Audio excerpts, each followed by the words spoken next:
A Maryland mother of 5 was found dead off a popular hiking trail on Sunday, and now there are many questions about her boyfriend and the circumstances surrounding her disappearance. The body of 37-year-old Rachel Morin was found in Bel Air, about an hour outside of Baltimore, just south of the Pennsylvania border. And we do not have someone that we can say is a solid suspect. And, not knowing that, not knowing if this was or was not a targeted event specific to Rachel, then we are going to say, yes, be aware, be thinking that, there could be somebody out here. Rachel was reported missing by her boyfriend, Richard Tobin, after she set off for a hike around 6 o'clock on Saturday evening, never returned. He called the police 5 hours later.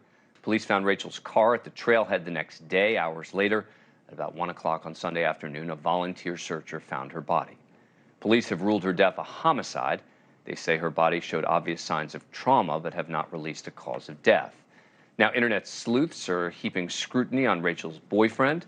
The two went what is called Facebook official just days before her death, and it turns out he reportedly has a long rap sheet, including assault, violating restraining orders, and resisting arrest, among other charges. But Tobin has not been implicated in any way by the police, and he has acknowledged that while he has a quote, unquote, past, that he had absolutely nothing to do with Rachel's disappearance or death. Quote, I love Rachel, I'd never do anything to her. Let the family and I grieve. Yes, I have a past, but I also have 15 months clean and have changed as a person, please. Meantime, the sheriff says evidence retrieved from the crime scene strongly points to foul play, and her family insists Rachel did not go willingly, and this was not an accidental death. Police have stepped up patrols in the area, but again, they're not ruling out that there remains a danger to the public. The killer's still out there.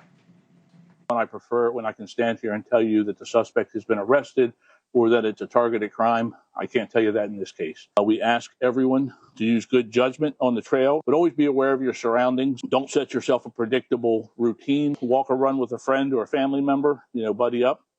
Also consider wearing a whistle, carrying a whistle. If you see something that doesn't make you feel comfortable, if you feel suspicious about it, take out your phone and call 911.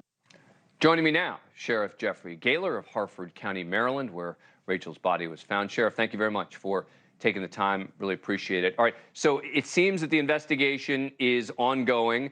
Do you have any sense of whether this may have been committed by a stranger or someone who may have known her? Well, as I said in the press conferences that you showed clips of, our investigators continue to work every possible angle and aspect of this investigation. We've had hundreds of tips come in. The reach on this story, because it's so unusual for this specific community here. We live in a relatively very safe place on this hiking trail. Such a crime, nothing even close to this has ever happened.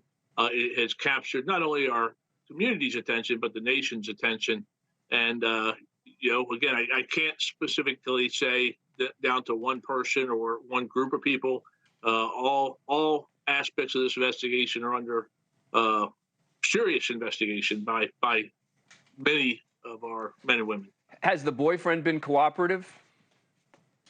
I'm sorry, it broke up. I think you said that has the boyfriend been cooperative?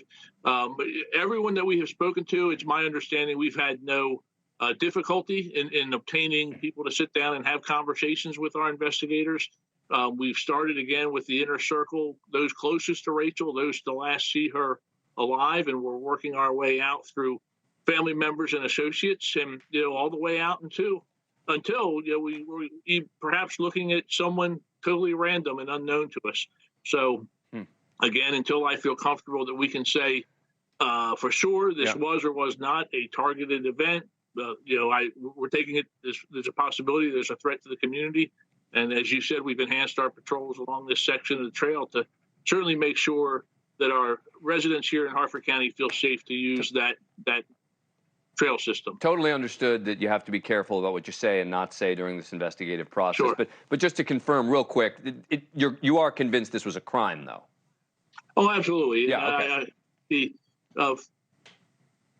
She was found by a self-deployed volunteer. They knew we were in the area doing it's a very large area. We were doing a woodland search. And this individual self-deployed and located her body, called 911 immediately. But it's clear from the time our investigators, police officers arrived on the scene that we were not dealing with an accidental injury or something self-inflicted. We were dealing with a violent homicide. Thank you for watching. Go to newsnationnow.com to find NewsNation on your cable provider.